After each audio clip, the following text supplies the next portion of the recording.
Bitch, are you jealous? Oh shit, here we go again.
Bitch, are you jealous? Oh shit, here we go again.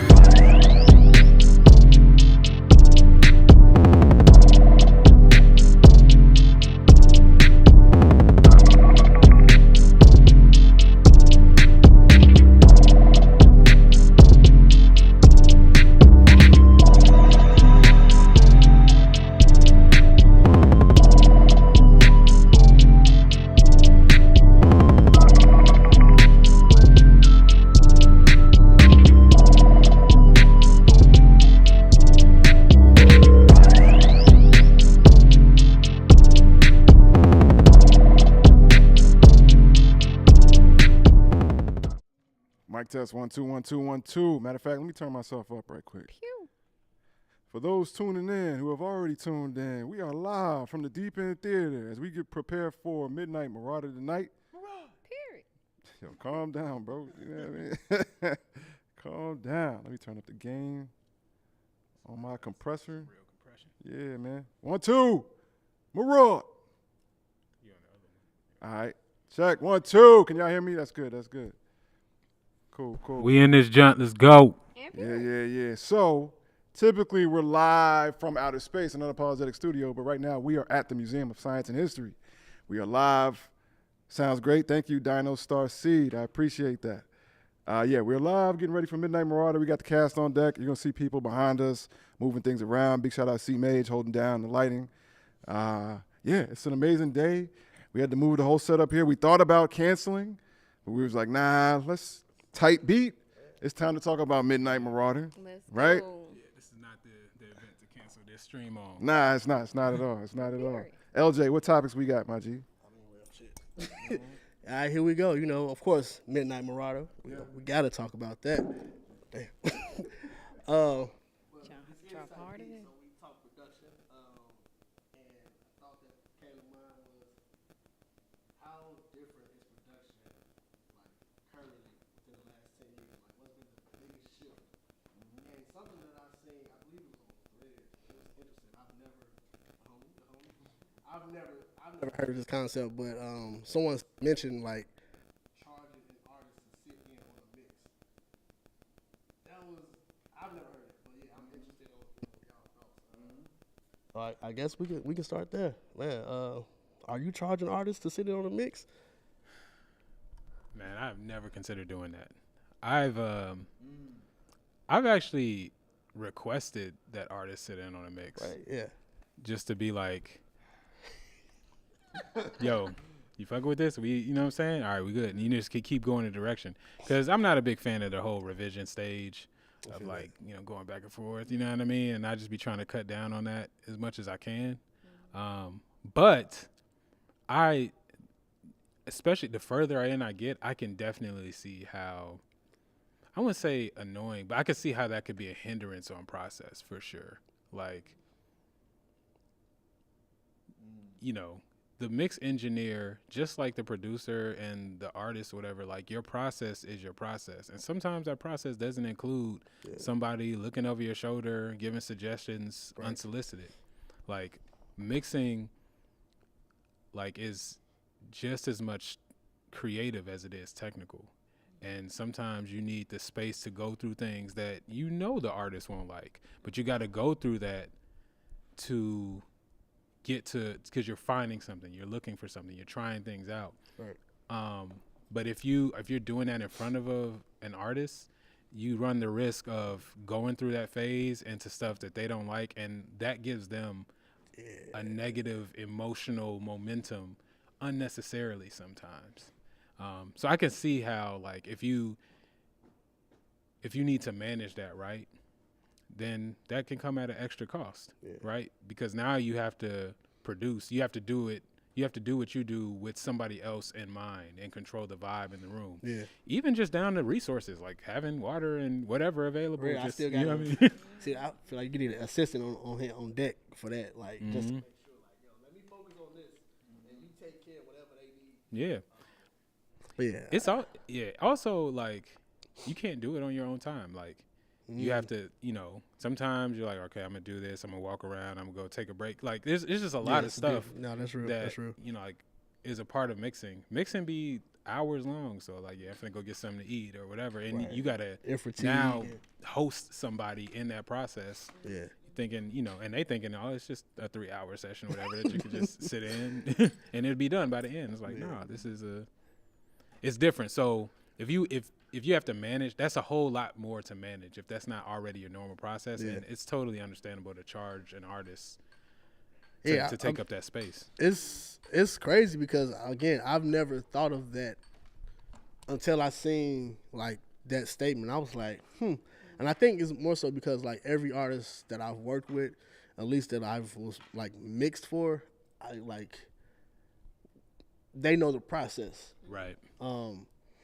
So it's never really been an issue. I prefer, a lot of times, I don't mind the artist being there because it's like, again, if you don't disrupt me, you let me do what I do, but you're here for me to ask you, like, just certain questions about your taste with certain things. Mm-hmm. Like you said, it allows me to skip the revision so I can see the benefits of having an artist there. But I feel like now, if it's someone that's, like, very nitpicky, I'm gonna have to charge you. Yeah. Because you're gonna disrupt how I move and, Yeah. And then oftentimes, like, I mean, it's your room and all that will be treated and all that, and it'll probably sound good. But oftentimes, like, if we're being real, you probably still gonna, like, go through some revision stuff, even if they're there, because they got to go listen to it in the car. Yeah. And then it's going to be like, can you do, you know what I'm saying? Because now they're going to go where they're used to hearing it. Right. And be like, oh, actually, this is what I want. Or you know what I mean? On a trash system. You never know what kind of system they have to where that's I guess so. You eliminate certain steps. And some stuff that the engineer hears, the artist won't hear, and they'll think, oh, hey, this needs to be fixed, and the engineer will already, fixed it to the point where it's, it doesn't need to be fixed again. But of course, it all goes to what the artist is listening to that music on too. Yeah. Again, I've never had an issue with the artist being in the room while I'm mixing, but just the idea of charging them to Yeah. be there, like, because anytime artists be like, "Yo, can I pull up?" During the mixing session, I'm like, "Yeah, cool, let's go." But I've never like thought to be like, "Yeah, you can for this, price. If you want to sit in, it's gonna be X, Y, and Z." Like, I never thought of that, but honestly, like on some, if I'm annoyed with the artist, I might be like, "Hey, yeah, we can," but it's gonna be me just trying to eliminate that. But I don't know. I've never. Yeah, this is my first time actually hearing that, and I was just wondering, like, is this just a personal thing? Is this like once you reach a certain level, this is the standard? Like, because I hear all the time, like, people talk about, like, Kendrick, like, he sits in on the sessions. He sits in on the, all of that. He has a lot of creative control or whatever. But I don't know. It's new to me. So I wouldn't even really know, like, confidently how to approach that. Yeah, I have a few different scenarios to consider. The idea of someone paying to sit in on a mix, for me, means that you're paying me to learn how to mix, right? I don't really think of it as an artist whose song I'm mixing just wants to sit in on a mix for no reason, and, or to even just be around. And no, I mean, if you just want to sit in on a mix for the sake of creating and making sure that your mix comes out the way that you want it to, I think that, okay, so to me, that's a different door of thought. If that's the case, then first and foremost, I would hope that you chose the right mixing engineer, right? The wrong person. Yeah. If you feel like you have to micromanage your engineer, then you probably just chose the wrong engineer. Yeah. Right? And what you're probably doing is dodging paying for the right engineer, right? So you want to find an engineer who's going to charge you less, and you can just sit there and micromanage, because the engineer who you wouldn't have to say much to, right, is professional and good at what he does or what she does for a reason, right? So, if that's the case, then, if I'm being real, like, these are things as an engineer I try to get ahead of. I try to see and try to, through asking questions, how much is this person going to be a good or bad client? Right. Yeah. It's as simple as that, man. It's really as simple as that. Does this person know what they want? Do they know how to communicate what they want? Most of the times, people who know what they want know how to communicate what they want. They know how to speak the language and the verbiage to get the desired result, right? And when they don't, it's significantly more likely that you're going to have to go through more things like revisions and backs and forth and blah, blah, blah, because they don't actually know what they want, right?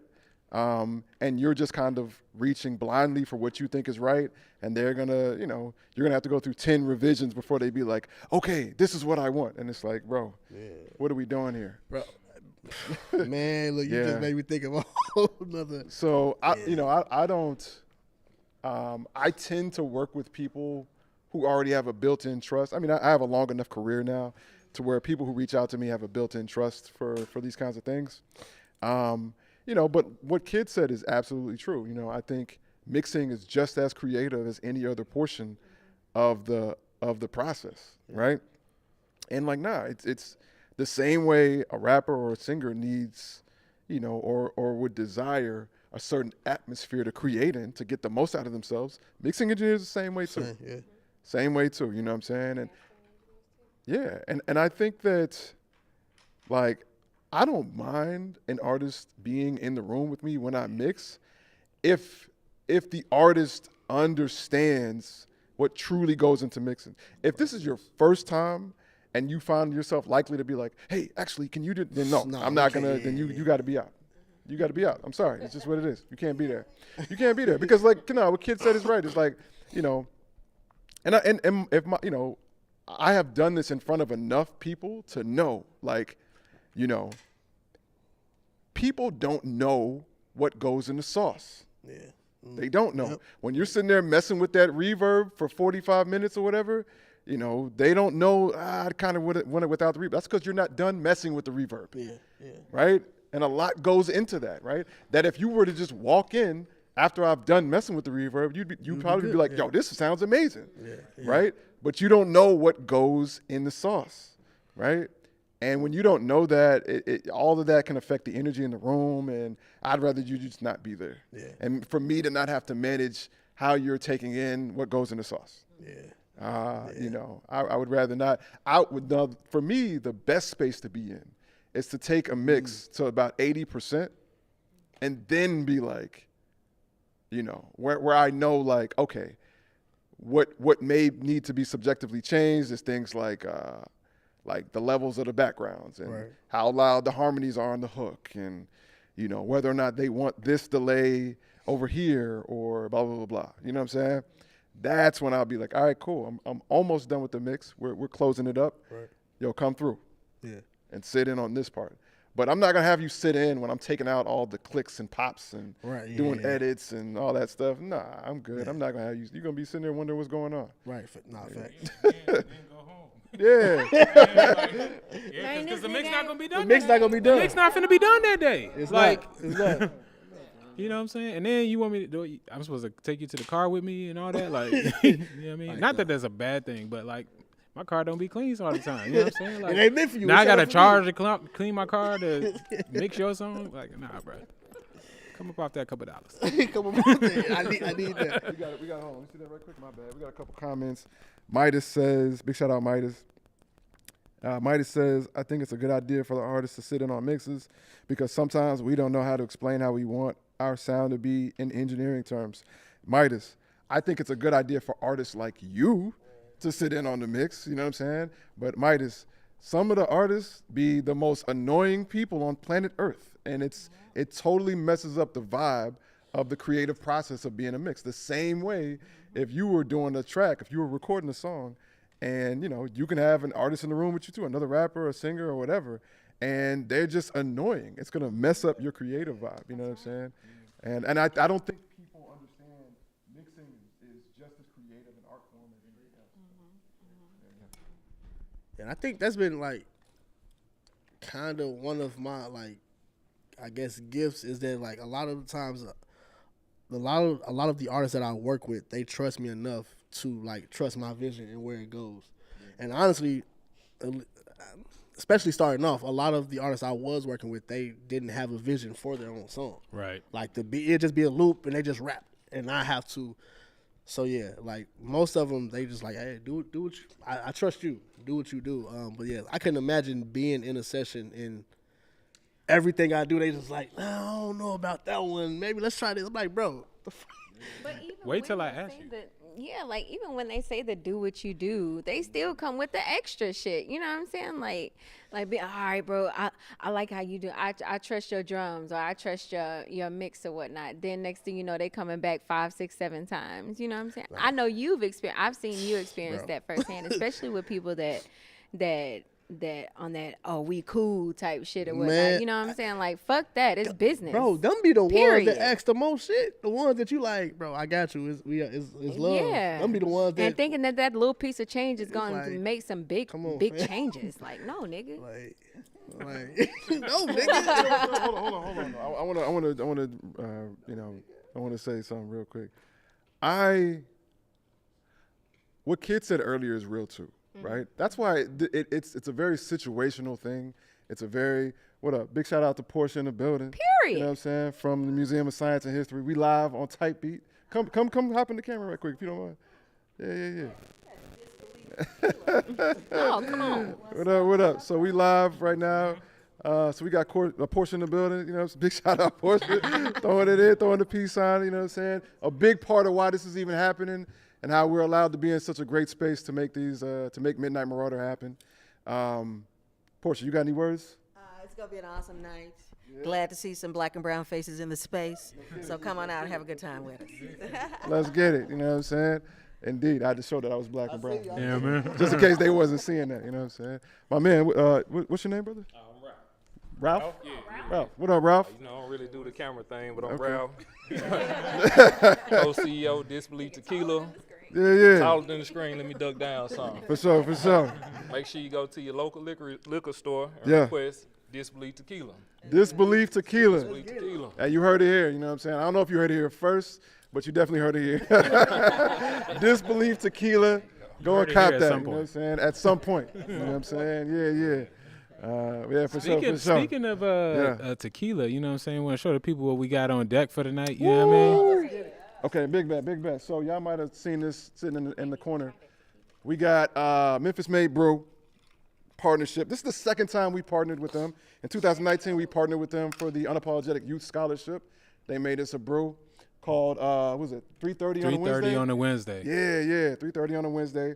And now we have the official Midnight Marauder Cherry Limeade beer. It's a wheat ale, 5.5% alcohol. I'm reading all kind of numbers. 12 ounces of pure flavor. I am Memphis made. You know what I'm saying? Come check it out, man. Come through tonight. It's available exclusively here at the Midnight Marauder inaugural event. Yes, sir. It's going to be an amazing night. Yeah. Yeah. What was Coffee that? Black gonna be in this Coffee joint. Black's going to be in the building. Big shout out. Two to the whole custom team. cocktails. You know what I'm saying, for Two the custom night. cocktails. Shout out Wyra on both of them. Now, Wyra and my man Mario, I believe, part of the Barista Big shout out Exchange Mario program. coming straight out of Columbia. Yeah. So it's gonna be a great night, man. We got a lot of great people involved. A lot of great people helped us get here. Yeah. Man, I feel like we should transition over since we're talking about it. Midnight Marauder, like, man, the idea behind it, you know, where did this come from? Who, you know, the man child, just where did this all start from? Like, what was the idea?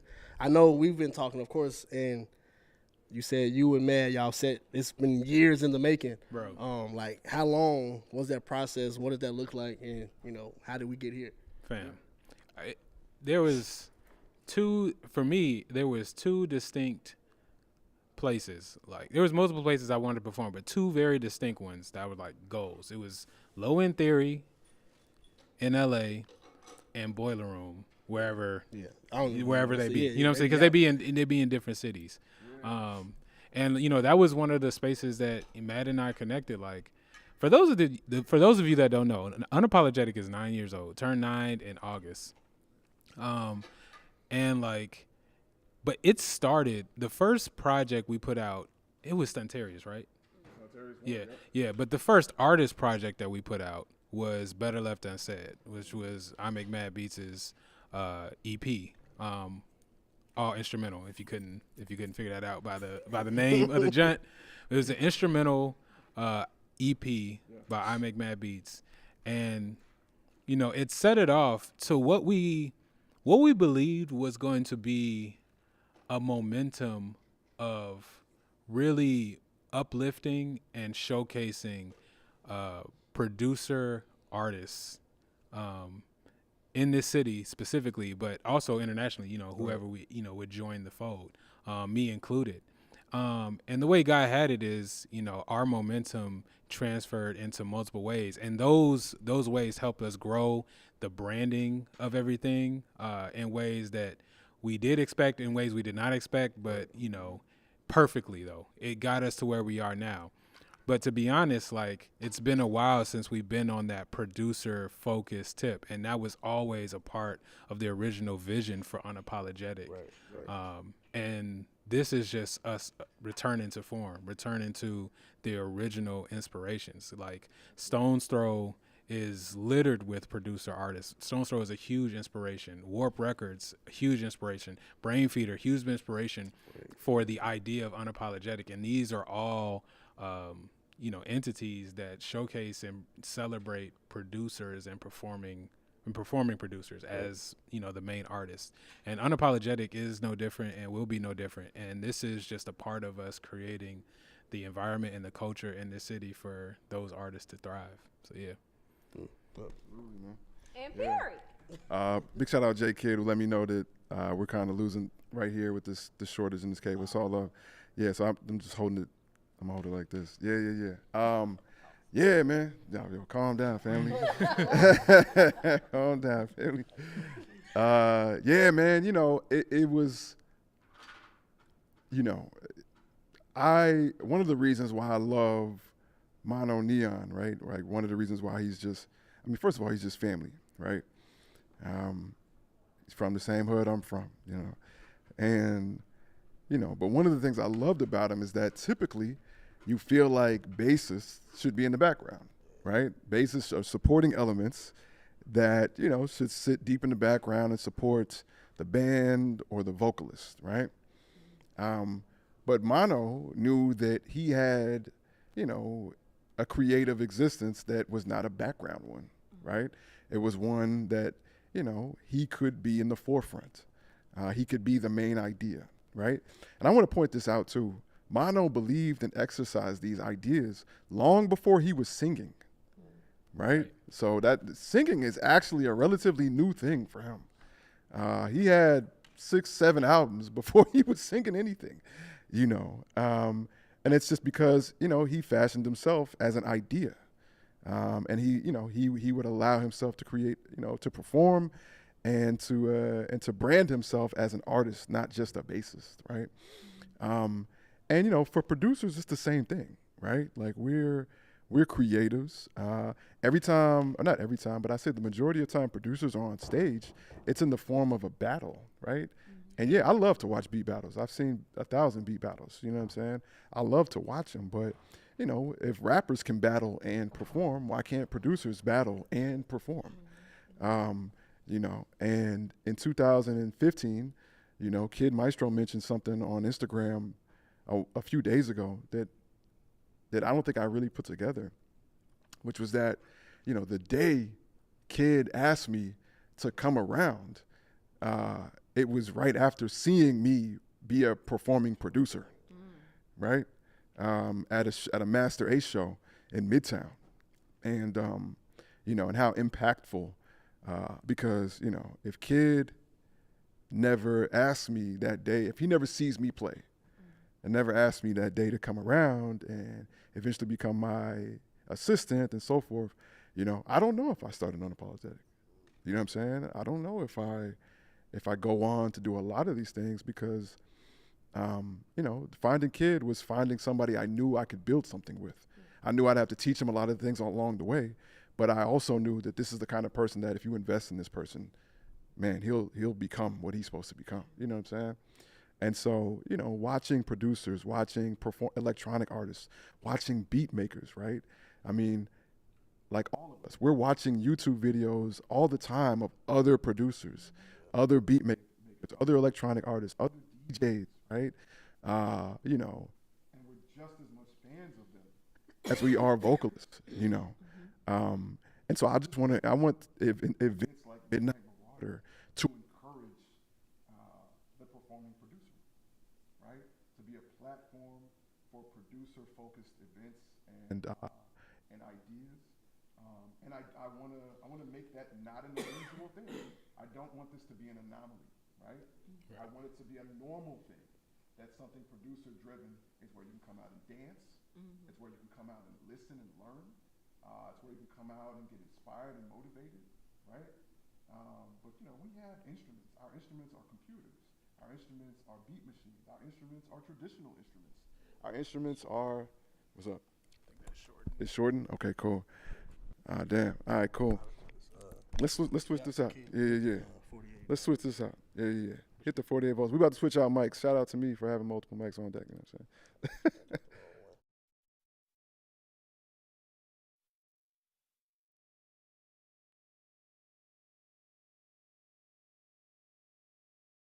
And then, yeah.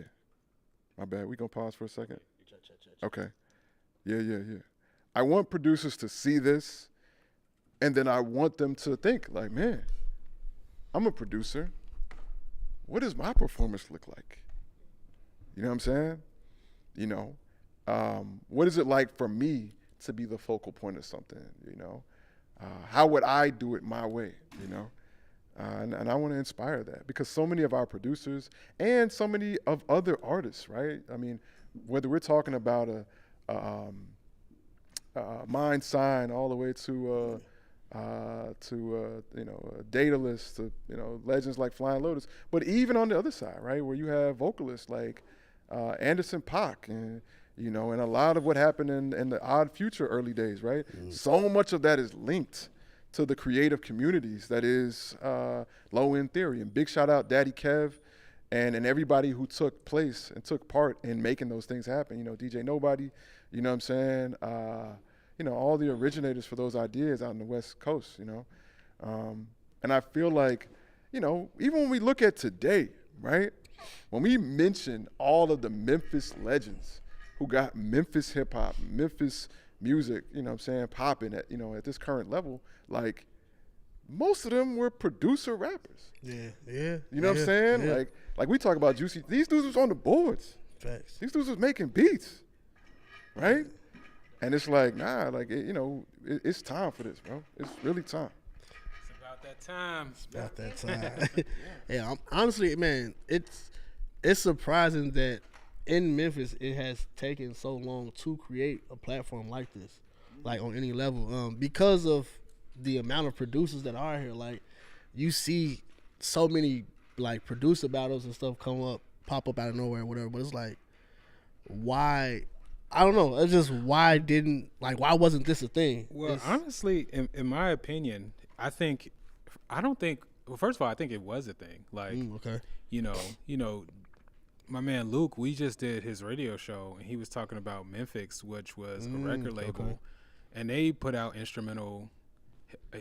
He put out an instrumental project before, right. But I think, in my opinion, the reason why it hasn't existed in this way is because, like, unapologetic, like, our whole from the get-go, like, our goal wasn't just to do these things, but like the broader mission was to be a bat signal in the sky for people who feel like they're alienated. Because what Mad was noticing is that, like, there were pockets of similar and like-minded people having conversations in silos about the same things, right? And Dirty Socks, Mad created a space where those people who hadn't met each other were meeting him, coming by. Yeah. He was having these conversations like, yo, there's actually a lot of us that think this way. Man. You know what I mean? Right? And then, we was able to assemble a team that could, build a brand to support something like this, to support this idea. But, I honestly think it's just, infrastructure, which is a general problem that, Memphis has. And, it takes a while to build those kinds of things, but when they're here, you know what I mean? Yeah, I mean, grateful, and excited that this is currently here, but even just that, I'm thinking, like, yes, the infrastructure is a thing, but I'm like, if we have infrastructure to throw beat battles and stuff like that, like, but I guess what I'm saying is, like,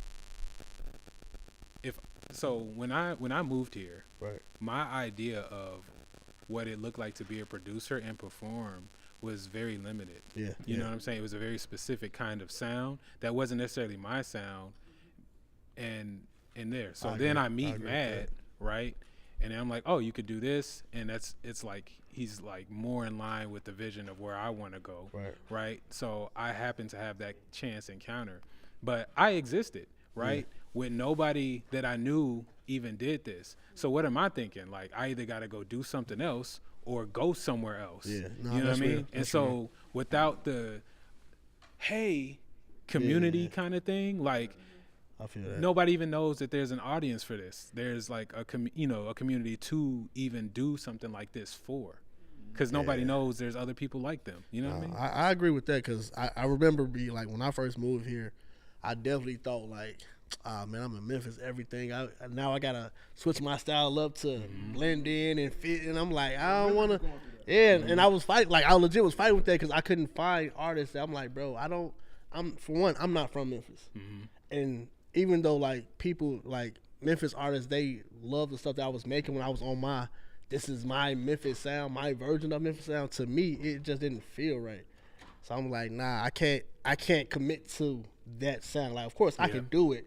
I've been here long enough to learn, and but when I first got here, I was like, bro, I legit thought everything, it has to sound like 3-6. It has to sound like this. And I was like, come on, man. And it wasn't until, again, meeting Mad and seeing the Master Ace doing, I was like, oh, okay.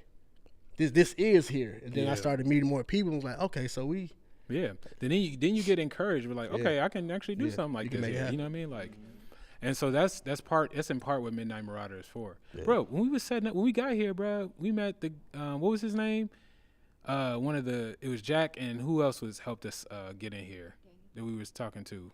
Matt. You mean into this? Yeah. Toadman, what was his name? Big Paul's Tyler. Toadman, yeah. So we just met a person. I never met this dude in my life. He's like, yo, man, like I was into drum and bass and all the electronic music come out of the UK. I used to have the SP this, that. I had this, that. You know what I'm saying? Just going down. Bro, we never met this dude. This is the exact person to come to Midnight Marauder. Yeah. And because we're here doing this, it fostered a conversation. And now there's another encounter. And who knows what that can turn into. True. Like that's what this is. That's what this is for, you know what I mean? And that can go international, we believe. So, you know what I'm saying? Let's get it. I agree. Yeah. I agree, man. So, speaking of, hold on, we got to shout out, though, you know what I mean? Our 2 hosts for the night, too, you know what I'm saying? So, y'all kind of know what to expect. We got Unique and Mad Beats in this, John. Yeah, Unique. What are we looking at tonight?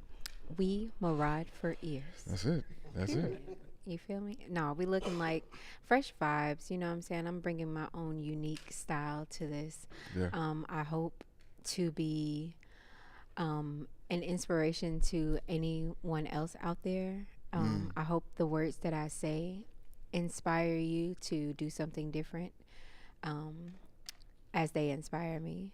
I hope that this like turns into something like bigger than us, bigger than Memphis. I definitely see this being the platform for the South, period. For performing producers, beat makers, and electronic artists. And I'm just honored and proud to be asked to be a part of it and to just be a part of that community that's looking for something like this. Yeah. Definitely. Man, that's facts. With the dim lights and the phone, it was real, man. Nah, I mean, it's tonight. Let me just say this too, you know.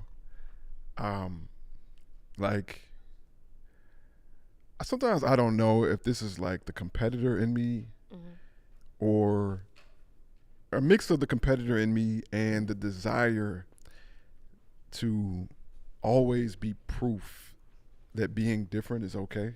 Yeah. You know, like almost everything I do, right?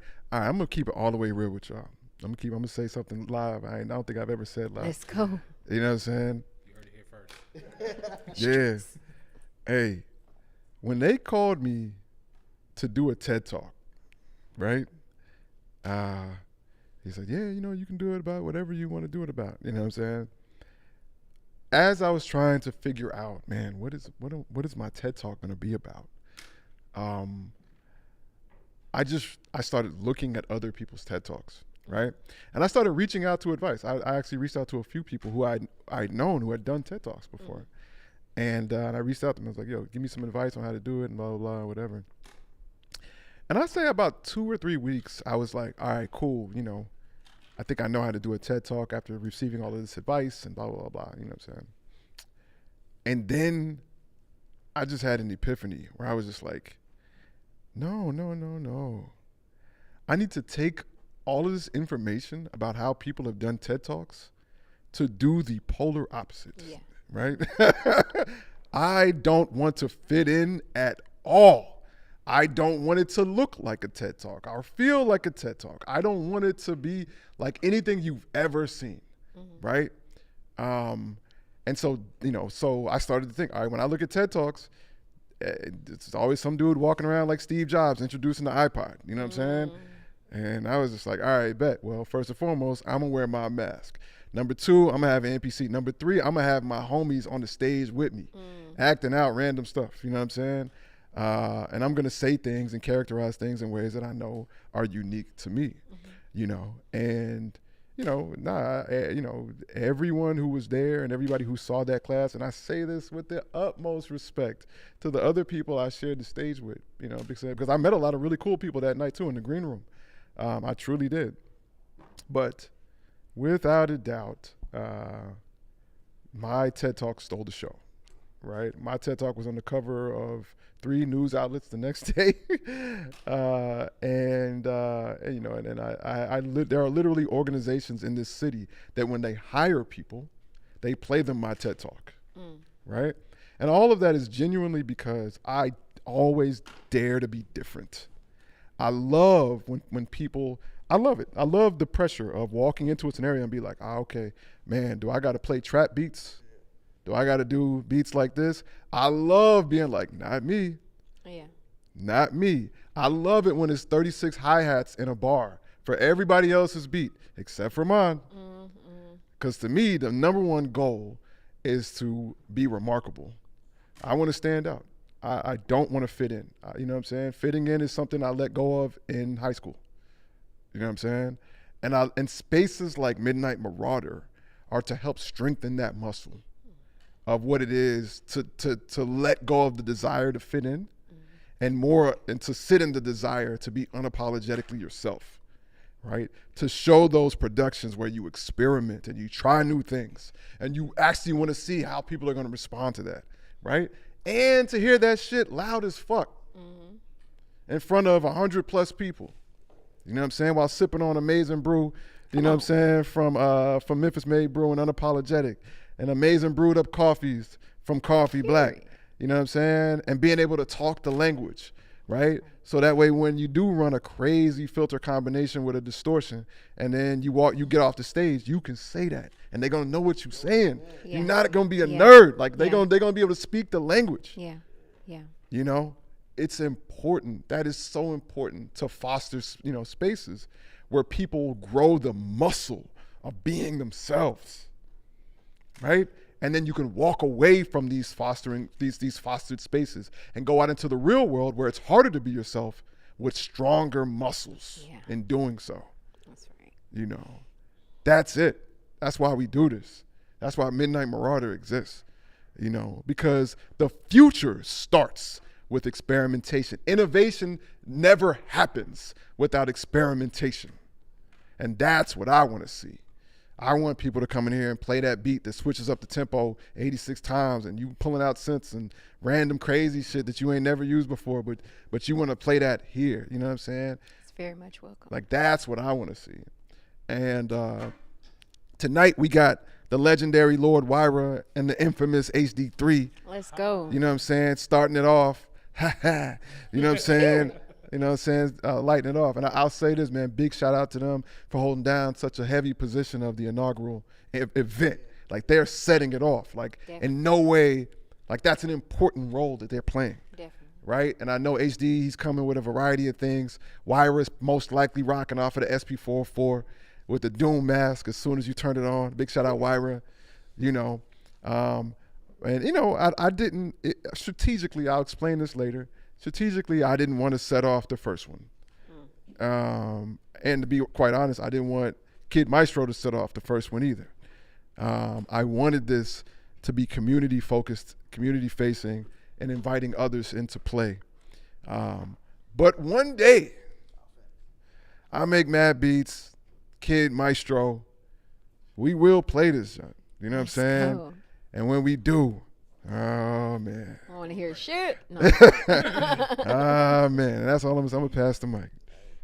I'm already gearing up for preparing for that moment. LJ, you playing? Oh yeah, it's happening. Okay. It's happening. I heard it first. Yeah, it's Let's happening. go. It's happening. Let's go. So yeah, I've been thinking about it. Like yeah. So I'm excited, man. I'm excited. See, Ned said he gonna do a set too. Come on. Period. That's what I heard. Yeah, you know? Period. After he lit he was Oh man. Lies. The lies. No, man, I'm excited about tonight, man. Hear all the crazy production, the crazy styles. I'm really hoping people like embrace the idea of experimenting, just being themselves, like not worrying about everything being quantized or whatever. We don't care about that. No, like Yeah, so I'm excited, man. I'm excited about that. I'm more so excited about what was I about to say? Oh no, Damn. I was about to switch. Really excited? No, because I was about to switch up. I'm looking at the time. I'm like, but anyway, man, just the fact of experimenting, man, with production. Come through, bro. You said I forgot what I I was but I'm excited though. You know, to be honest, what I really want to talk about is, I'm finished. I'm thinking, fuck with that. I fuck with you say it live. Damn, I ain't never been on this jump before. That's why I tell you come through, fam. Yeah, what's going on, y'all? Pass the mic to Alvin. Yo, Alvin, what you expecting tonight, bro? Oh, man.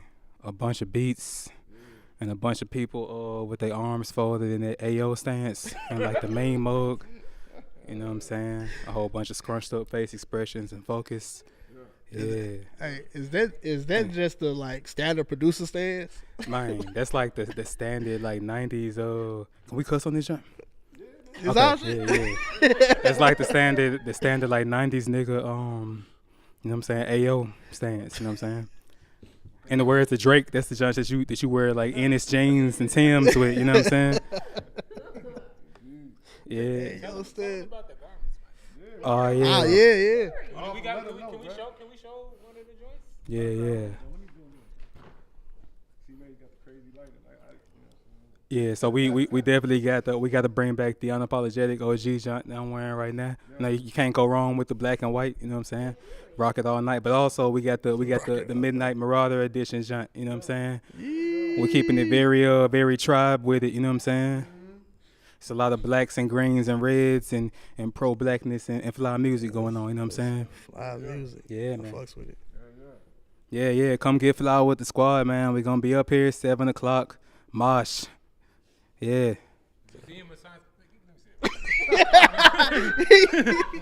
So Mosh stands, it's an acronym, MOSH. It stands for the Museum of Science and History, formerly known as the Pink Palace, just in case y'all didn't know. Yeah, so there's one meaning. Mosh also stands for the act of getting crunk and crashing into niggas when Fly Beats is playing. So that's also gonna be going on here. So come mosh at mosh. You know what I'm saying? Mosh at mosh. Mosh squared. You know what I'm saying? Yeah. Mosh squared. Man. Well, it's very possible. Unique ass. She been everything, bro. Bruh, niggas do not be niggas moshing. I couldn't do a mosh pit, bro. Niggas be throwing real elbows and punches now. That's it. It's gonna have to get real because that's what I'm saying. They be doing too much. And speaking of what else people didn't used to do, What up? you know what I mean? I was trying to throw my man the alley-oop, you know what I'm saying? Like, I was. you know what I'm saying? I tried to take it back to the past, you know what I'm saying? Talk about things that may have changed, you know what I'm saying, so over a much has decade or changed, so. Man. We talking about production. Like, I respect it though. He tried to look out for me because I definitely stumbled the first time. But it's all right. You know, we back like, never mind. I'm not going to say that. But yeah, man, production. This is Type Beat. We are having Midnight Marauder tonight. We're going to have a lot of experimentation, man. Speaking of production, what do you feel has changed, like, production-wise, the most within the last 10 years? Like, just the sound. I'll say there's no real chord progression in a lot of mainstream music anymore. Damn, like, the and two meaning. notes. Let me say there's ready. Fuck that. like I don't hear like the long intros and stuff anymore. Like That's real. I That's don't real. hear like the orchestral compositions All the cinematic anymore. type. I barely hear that stuff unless it's like underground music. Like it's like That's crazy. they rather have the easy shit on mainstream, and you have to go to Sirius radio or something like that, or off the grid just to listen to some real authentic music. In my opinion, not knocking Real nobody's music that's out. music. Let me get that straight, cause I ain't saying y'all ain't making no bumping music. I be bobbing my head, but what I'm saying is, I that's why I have respect for people like Big Crit, Schoolboy Q, Rhapsody, people that are still like understanding music and instrumentation and still using that in their stuff. They may not be mainstream artists, but their music is appreciated just as much as a mainstream artist. And that's what I feel like is missing, in my opinion. You don't consider Rhapsody and Schoolboy Q mainstream? I was gonna say, saying that is. I get what you're saying. I get what you're saying. What I'm saying. I get what you're saying, but that was crazy. I was like, damn, are they mainstream? That's what I'm like, wait. You I mean, they might not be, bro. That's They wild. might not be. But also, before we go any further, was the you said in the past 10 years? Past 10 years. Yeah, so from 2014, it really ain't changed that much, bro. 2014 was the onset of like the Migos. That was nothing was the same, like worse and all that. Like I don't feel like production is that much different than it was 10 years ago, to be honest. I mean, honestly, what I think is coming back and what's like really surprising to me, and I salute that to Alchemist, is the no drums.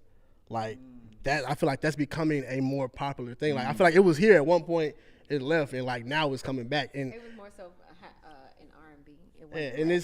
it's kind of wild to me. Like when I forgot what song it was. Of course, it was Alchemist something. I forgot who he was working with, but I was always waiting for like the drums to drop, and it never dropped. I was like, huh, okay. And it took a minute for me to be like, I actually fuck with this song, because I'm so used to, especially hip hop, drums is like the thing. So to go from like everything drum wise being like too damn near overcrowded to like nothing at all, it's just a loop or just a melody. It's like a few chords here and there. It's like, damn, okay. You don't hear no more Phil Collins type beats no more. I mean, I'm saying, but That's in the that's they wasn't doing them 10 years ago. yeah, You know what I'm not 10 saying? years ago, not 10 years ago. No. Kendrick was. Kendrick still had them. Kendrick had the Phil Collins What? type beat? Well, I'm saying like.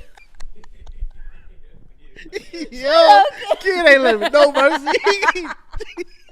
I'm saying like good Kid, Mad City, and the damned album had more instrumentation than I've heard on a lot of rappers' albums, and that was damn near 10 years ago, right?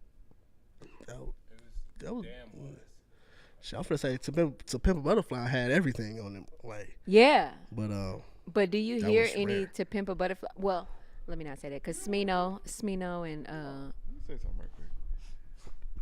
I think Kid is right. Okay. Let's just go back, right? Let's think about the difference between music made in 1994 versus 2004. Dramatically different, right? You talking about Method Man and Tikal, and then 2004, Yin Yang Twins and Lil Jon. Soulja Boy. You know what I'm saying? Yeah, huge differences, right?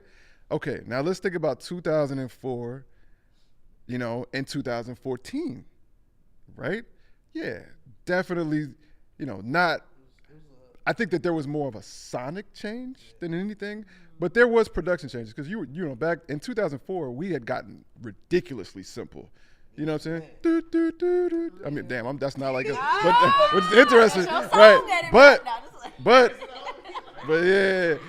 But I mean, like if you listen to all that Lil Jon stuff, most of those beats were the same beats. Yeah, bro. It was all snap music. Yeah, bro. it was all snap music.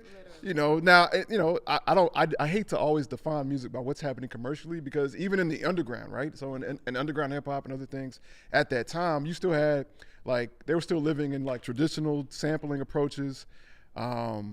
Everything just began to sound snappier, you know what I'm saying? And knock a little bit more, right? So the difference between 2004 and 2014 is there is differences, and I think most of it was sonic. The difference between 2014 and 2024 is damn near negligible, right? And I think that it hints towards an extreme slowdown of progression and the growth of musicality, right? Which kind of leans into an idea that, damn, I don't know if I'm about to say this, there's a part of me that feels like the human race has reached the point of diminishing returns, right? where the new better is simply more. It's not necessarily better. Like that's the new value system. Quality. All right. Okay. I'm gonna go through this real. I'm gonna try to make this as concise as possible. But since documentation that angels were singing, right? If you just go through the history of sound and music, right? Humans have consistently over time aimed at better versions of music, better quality, better sounding, blah, blah, blah, blah. And not just creating it, how they listen to it too, right? Going from just performing it, beating on random rocks to deciding to kill animals, to use that in the forms of drums and create a better sound, all the way to, okay, now we're just outside playing. Now we're going to build things like auditoriums and things that are treated for better sound scenarios, right? To eventually recording music, going through the last 100 years of making sure recordings sound better and better and better, and simultaneously the things we listened to music on sounded better and better and better. We invested more money, blah, blah, blah, blah. Like that was the biggest thing on the block was like, who had the best sound system. That person was respected. You know what I'm saying? And somewhere around 20 years ago, all of that changed. For the first time in human history, we were degrading the sound quality of music purposefully, right? All to be able to experience more music, right? Where quantity began to mean more than quality, not just from the creative standpoint or the creation standpoint, but also from the listening standpoint, right? When's the last time you seen somebody buy a big stereo? When's the last time that was a coveted thing? Matter of fact, I wonder how car audio spots are doing today. When's the last time you seen everybody in the hood was trying to get subs and new system, the 18 speakers in one car, tweeters, everything. When's the last time you seen that, right? And I'm not saying, and a part of that is due to the fact that newer cars have better, has better systems now, but not better than those component systems were in the late 90s, early 2000s, right? And so quality has lost value, and quantity has taken over in value, right? And so even as we sit here and be like, man, what's the biggest differences between music 10 years ago? You can't help but point out, wow, the curve is slowing down, right? Things are no longer getting better at the same linear rate they were 30 years ago, 40 years ago. Yeah. And right? Not to mention that degradation in quality is purposeful taste wise. Like everybody wants to go, I'm trying to get RC20 is the most popular producer plugin to make everything sound worse. You know what I'm saying? Like no, that's we take these pristine recordings and be like, I'm trying to make this dirty. You know what I mean? Like that's real. And that's the vibe, so I think that like with, as people like Jacob Collier become more popular and hip hop specifically just becomes more, homogenized and just becomes pop music and just mixed in with everything else, I feel like we might be at the beginning of maybe a different turn back to more like musicality, because I am seeing a lot of like tutorials and people wanting to just get their skills up, like how to play piano and how to play these chords. So I feel like that's gonna show itself up, but I just don't really see that big of a difference in the last 10 years of music, to be honest. Yeah, I think there's things that I'm noticing, but first off, just to go back on the quality standpoint, like when Matt was speaking about, like that little key made me sad, because it's like, bro, you work so hard to figure out how to get this sound, and now it's like, nah, we want that shit to be dirty. I remember listening to some song on it was a playlist on Apple, and it was like the new artist or whatever, and bro, it was so distorted, and I was like, they put this on here, like, but that's a I fuck with it. I fuck with it. Nah, I'm just letting you know. I love distortion, but it was to the point to where like, nah, I love distortion. I love mangling sounds and stuff, but it's just the idea, like, this was so distorted to the point where I'm like, I had to turn it off. Like, I couldn't even understand. The 808 was just too. I'm like, bro, what is happening? Like, but that was it. I remember sitting there, like, when I heard that song, I sat for a moment, like, bro, is this where we're at? So, like, just to understand, like, how much work I put in the knowledge and stuff I had to, work for to get better my sound quality. Because, again, that's how I started engineering, because I realized my songs didn't sound like these songs that I loved. And to know, like, now we're at a point where, like, no, we're doing this on purpose. You know what? I'm gonna say this though, man, and this is where I had the same thoughts at some point. You know what I'm saying? But I'll tell you why it doesn't really concern me. Man, when I lived in New York, my man Greg, he worked at this spot where they sold like high end audio, right? Like a turntable was like $12,000, and it was just the most like Stevie Wonder was there on like random Thursdays. Like it only like, extreme like fans of music would come in and buy things, right? And the thing that I realized the most is just that, like, what we're really talking about is that this whatever this is, right? That thing we've been reaching for that's now no longer as valued as it used to be, that's happening mainstream. Like, that's meaning like there will always be a value for it. It just may not be, as prevalent as it was. And so to be someone who can provide that value, you just become rarer and rarer. I know that because I've lived that. You know what I'm saying? Like, there are things that I learned how to do in the late 90s, early 2000s that were things that every producer knew how to do. Like, it was just standard. That in 2015 was rare that people knew how to do, because everybody was getting samples and loops and things already chopped and already sounding great. That if you knew how to make something sound great that didn't previously sound great, it was like, wow. Right. And so in a way, having learned these things, when it did matter most to us, it's just going to make us more rare and then more sought after, and we're going to be able to charge more. Because we will be specialists in these things. So I'm not afraid to go underground. That's where I started. You know what I'm saying? I think one thing that I am noticing, and we talked about this just a previous conversation, is that like it was odd for Unique to say like the musicality. I feel like that's slowly coming back now with the fact that like you hear songs that has like 3 or 4 different beats changes in it now. And at one point, it was just a loop, 2 minutes or whatever, might have a drop here and there, but now like more songs have like 3 beats in it. Especially throughout this whole Kendrick Drake situation, like every song had multiple transitions into a different beat. So I feel like that's a good thing that I'm starting to see, because I went back when I was listening to like Stevie Wonder and stuff like that. Like, that was just part of their regular songs. That's what they did. That was the norm. But and that went away for a long time, especially in hip hop. I don't feel like that was a thing. But I do see that starting to come back more now. I feel like it was more so a thing in hip hop, especially me listening to A Tribe Called Quest, and like the whole Midnight Marauder album had plenty transitions in all of the songs. So I definitely feel like it's been around. It just stopped for a while.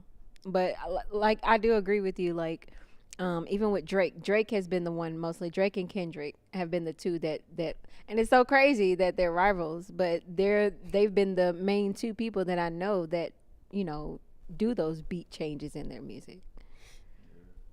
Like, I genuinely haven't heard anybody else that does that so consistently.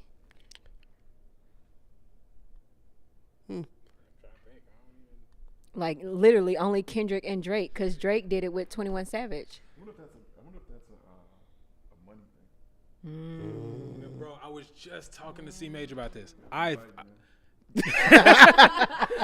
100% think that, like, because like on them the Baby Keem Kendrick joints that switch up, bro. I was like, I wonder if there's Des Wright, I think, is the producer. I wonder if he charged for 3 beats or 1. That's what I was wondering. Like, how do you go about that? What's your like? Yeah, and then I want the beat to switch. Like, nah, you want another beat? You want on another it. beat? That's a different fee, fam. So it's 2 beats. Yeah, it's Right, 2 right. invoices, my guy. Come on, bro. Yeah, I need to check. Nigga trying to get slick. Nigga trying to get slick. Like, what you mean? You want to take the hi-hats out? Like, nah, bro. I want a whole different beat. Like, what? Like, nigga. Different drums, all that. Different tempo. Yeah, like, bro, what? different key. Nah, I feel like we can't have this conversation. I feel like I gotta mention Timbaland and Justin Timberlake, bro, because they was doing that heavy, like in the format that's doing it. You know what I mean? Like, so yeah, I just gotta acknowledge, Timbaland on that tip. That was 07. That was more than 10 years ago. That's what I'm saying. Like, I feel it's when you really think about it, the past 10 years, it kind of has been like just. Yeah, I feel like when we say the last 10 years, in our minds, we be saying 20 years. Yeah, because when you really think about it, dang. So, how often does the sound change? Well, that's what I'm saying. Is I think the very next. I think in 2034, the sound will have changed more than it did between 2014 and 24. I just think it'll be going down, right? And so we're looking at like a regression, right? I think things will like it might be. And think about it. We generally move in 20-year cycles. Like, saying at the late 90s, people started wearing bell bottoms again and afros from back to the 70s, right? I think in 2034. Things are going to interestingly sound a lot like 2004, right? Think about it. In 2015 and 16 and 17 and 18 and 19, the number one thing people were sampling was stuff from the 90s, right? So we move in these 20-year increments. I think there'll be a temporary regression, and then we'll decide whether or not we go back up or whether or not we continue to go back. For all we know, disco might come back, you know what I'm saying? And Yo, if disco comes back, it's lit. I love disco. I don't know, man. Why you trying the microphone? She say, "Nah, let's get it." You need to be out there with the.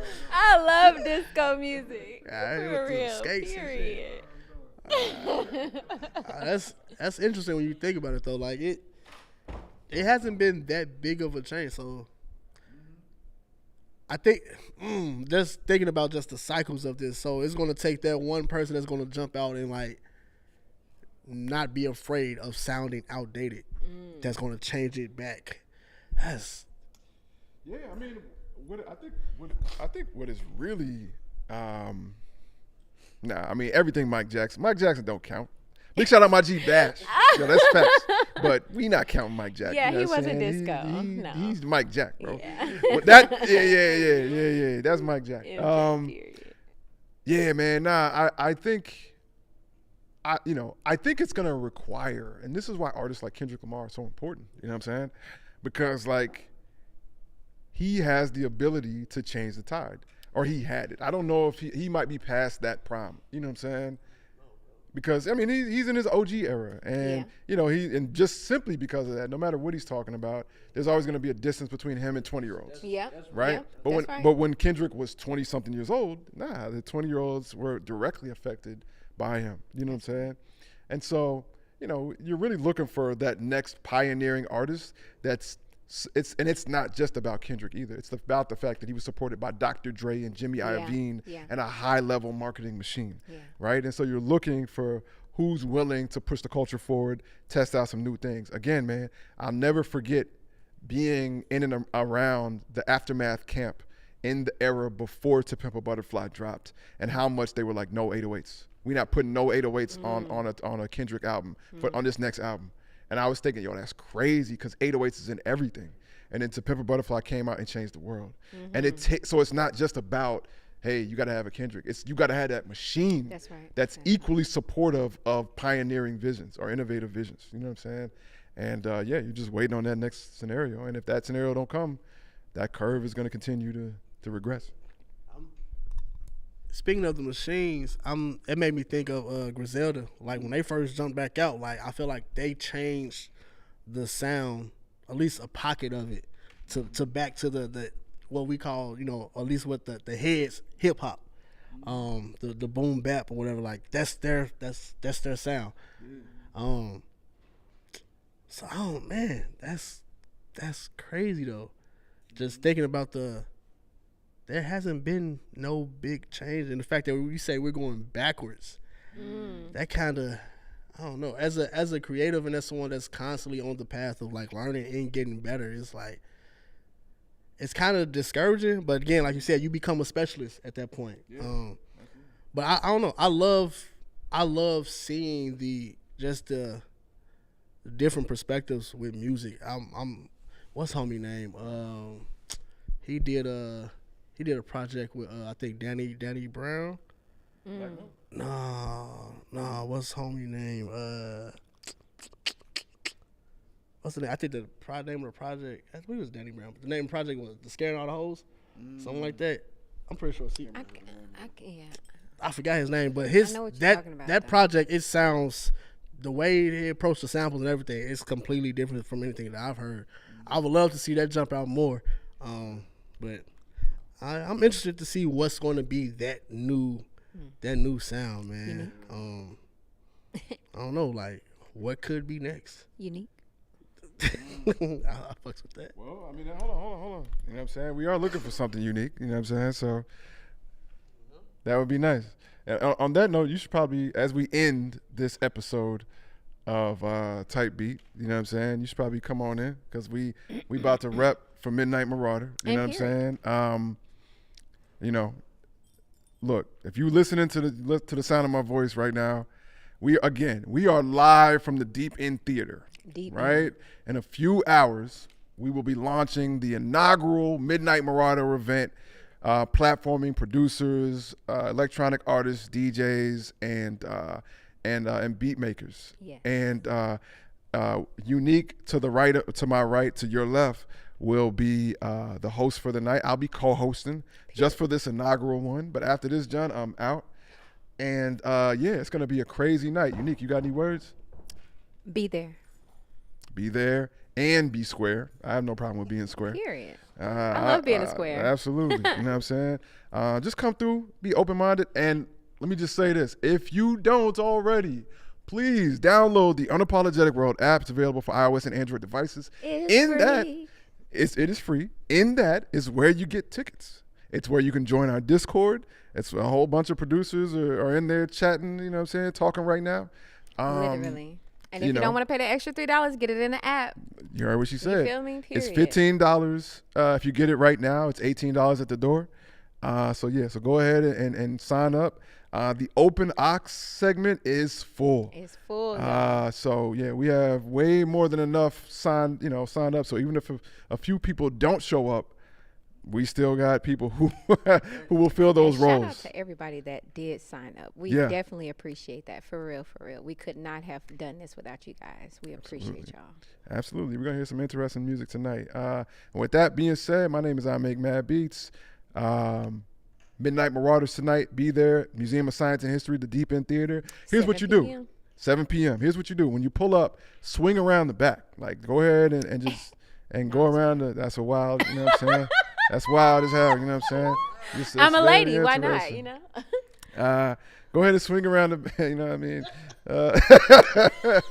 That's interesting, you know what I mean? But yeah, go around to the back parking lot and you'll see, just look for a giant astronaut. When you see that giant astronaut, just giant, you know, it's dry and giant. When you see it, walk up to it, and you will see the Deep End Theater. Period. And there you will meet us having a great time. You feel Indeed, indeed. I will see y'all tonight. LJ, you got any last words? Get the fucking app. You know what I'm saying? Get your fucking tickets. Yeah. Pull up. Yeah. Or miss out. You know, it's on you. You decide. But yeah. Salute. Indeed. With that being said, this is I Make Mad Beats signing off with the Type Beat cast. Y'all stay safe, stay dangerous, do both or do neither. Peace. Period.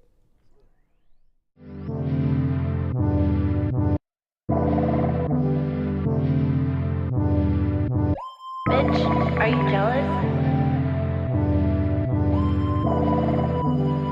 Oh shit, here we go again.